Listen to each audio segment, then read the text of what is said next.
Hello, everyone. Welcome to PCE Final Frontier Podcast. I am Shivangi, your PCE guide at PCE Final Frontier, helping one student at a time. Visit our website www.pceff.com to enroll in our courses today. Hello, everyone. Welcome to PCE Final Frontier Podcast interview.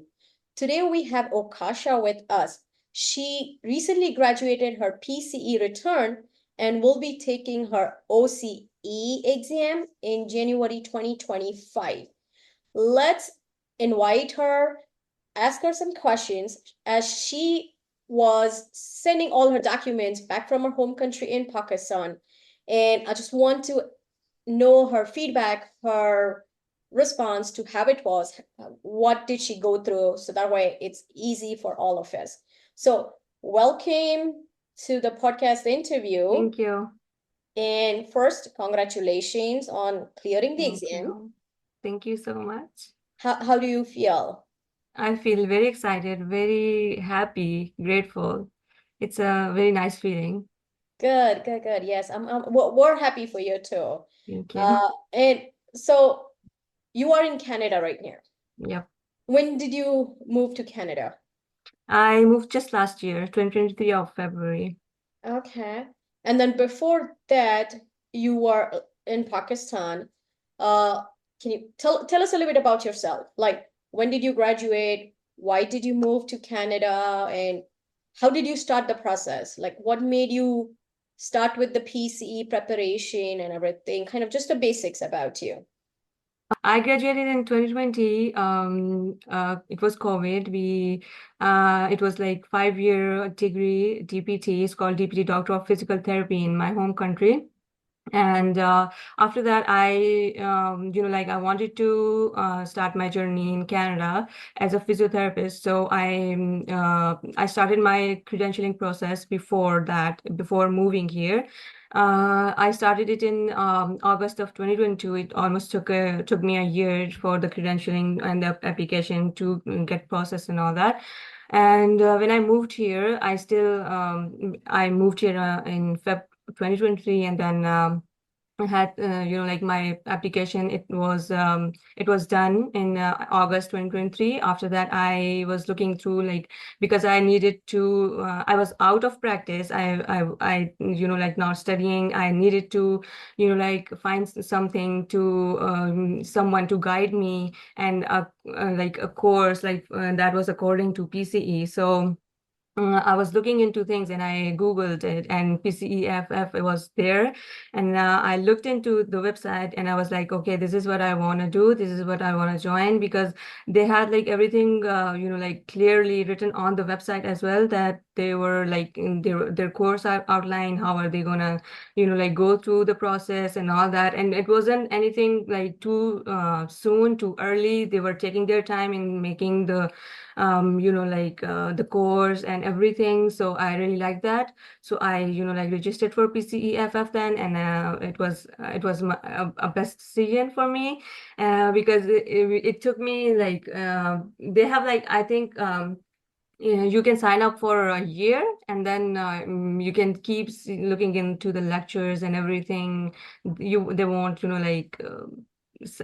kick you out after you're done for the time and all that. That was really good for me. And yeah, that's how we And you joined cleared the PCE. exam, and now here you are. You're Yep. on the other side. So, uh, now you said it took you a year for the whole process.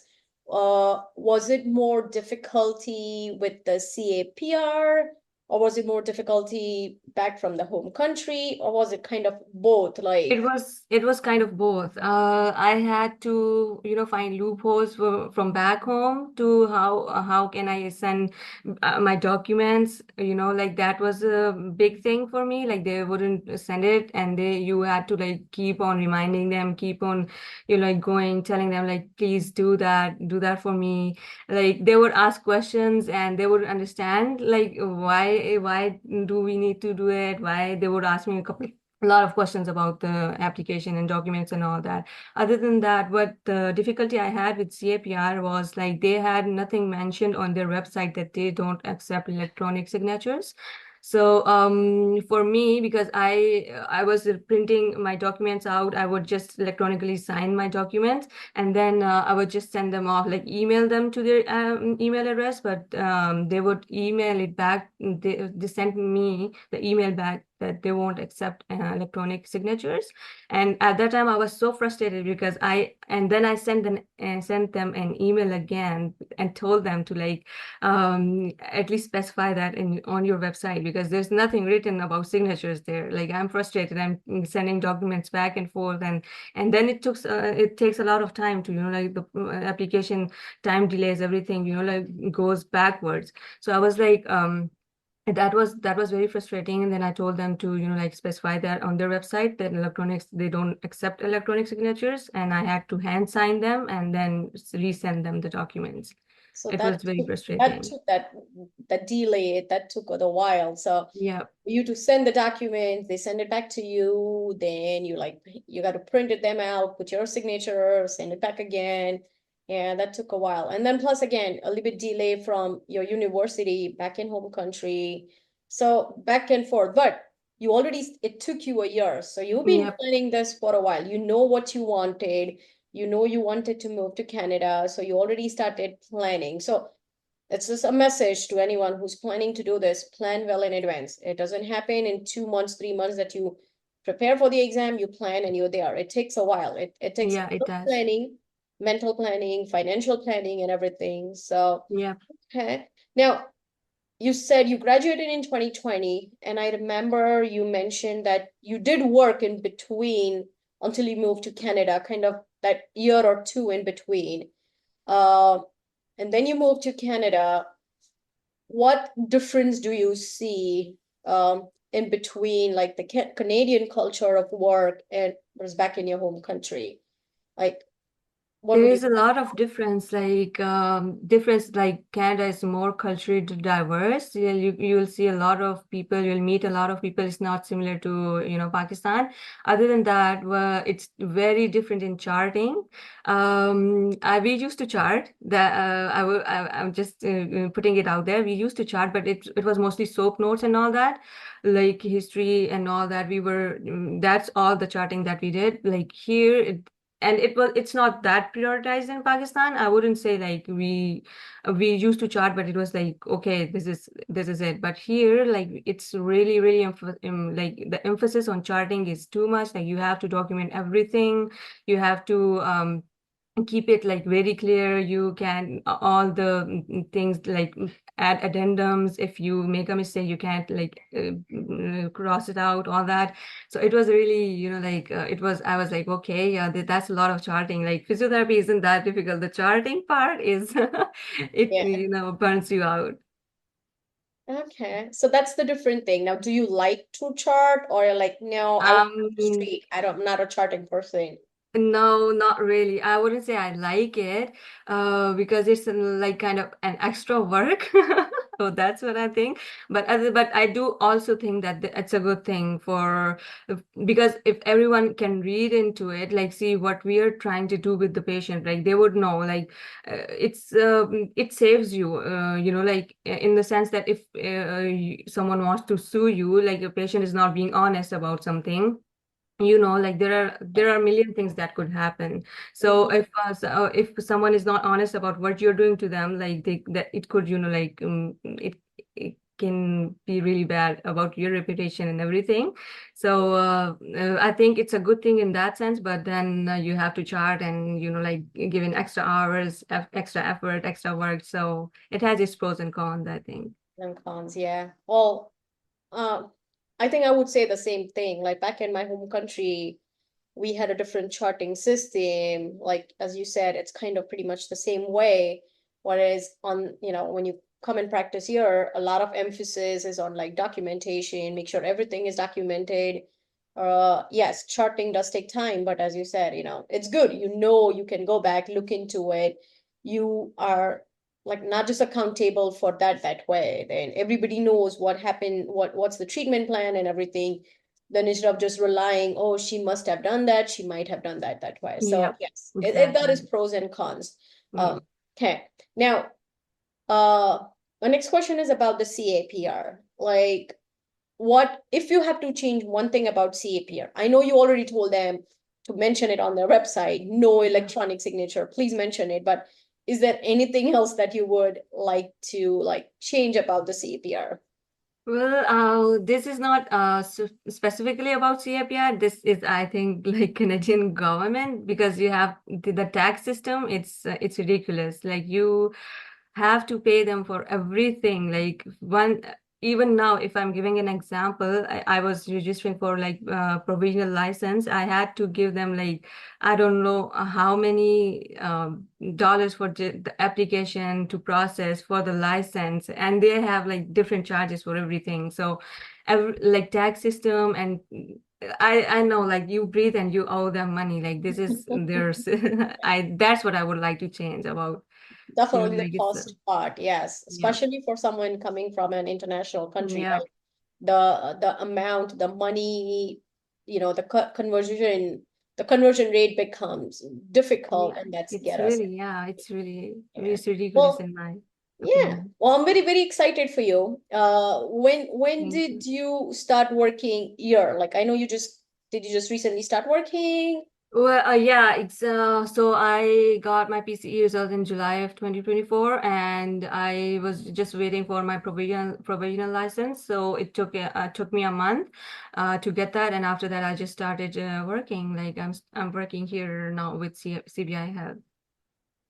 Are you excited? Like, what are you excited about this? It's a big move, coming all the way from home country, leaving your family, parents, and everybody back there, to moving to a different country all by yourself, figuring it out. What are you most excited about? Like anything that's Well, I am excited in important. general because it's a big thing for me. Like, I never imagined like I would be a physiotherapist in Canada. Like growing up, it's a big achievement, I would say, a milestone for me. But yeah, it's not easy. I would say it takes a lot of effort, planning, hard work. It takes a lot from you. But at the end of the day, the results like it's I'm nothing but grateful for that, and really excited to meet new people, learn new things, like excel in my field, be a good physio, and like help people in their journey, and support them. I just want I get really happy if someone's if I can help someone with my, with Mhm. physiotherapy, and physiotherapy really does help, it helps people out of their pain. If someone, can't walk, and it's a long process of physiotherapy, but after physiotherapy, when they're able to walk and they're independent, it really, I really enjoy that, and it makes me really happy. So I'm excited about all that. I'm excited to start this journey, and I'm just a little nervous too, but I'm getting used to it. When you get used to it, it gets easier. It gets easier, yes. And as you said, it is a long process, but keep in mind your final goal, your final dream, your destination, and that will keep you going. Yeah. Uh, one tip, if you have to tell the future students from your home country, from my home country, from India and Pakistan that are planning to move to Canada, what is the best advice that you would give for them? Well, in sense of process of credentialing, I would say like make a list. That's what I did. I made a list of documents because there are several documents that your home country has to send. Some documents that CAPR you have to send directly to CAPR. So make a list of documents that your education institution has to send. Make a list of what you have to send, and just keep making lists and notes of what you have to do, and plan beforehand. Like this is okay. Make small goals, okay, this and make list for that. This is your goal, achieve that goal in this time frame, and then move on to the next thing. Don't chew a bigger bite that can't handle. Just do baby steps, plan beforehand, and then keep going. according to that plan. That's Oh, what I would say. that's really good, and that's correct. Like, it's a big journey, it's a big process. It's not that you send 10 documents and it's done.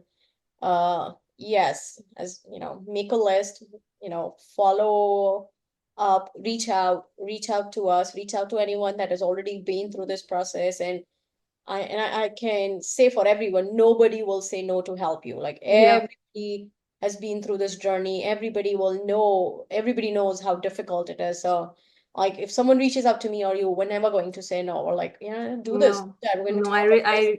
I remember what I went through, and I'm like really ready to help them. I know because it was hard for me, even though my sister had already done that, but it was still hard. So if someone's asking me something, I'm like, okay, yeah, this is how you have to do. Like, this is what you should be doing right now. So nobody, yeah, exactly. Everyone helps. There you go. Well, thank you so much for doing this today. We really No problem. appreciate your input, and I am like really happy for you. Uh, Thank just you. waiting for you to get done with your OCE exam, and then like you're done. That's all. And then Yeah, always, then you can pursue your other professional goals as you start practicing and everything. But you're so close. You got one more step left, and then you will be done. But I'm pretty sure that's easy. If you got this done, you'll get that done too. yep. But I hope so. thank Yeah. you so much for joining us Thank today. you It for was having me. nice talking to you, and all the best for your future. Thank you so much. Okay. Thank you for joining today. Reach out to us at support@pceff.com for any questions. Follow us on social media on Facebook, Instagram, and YouTube for more content. Have a wonderful week and keep learning.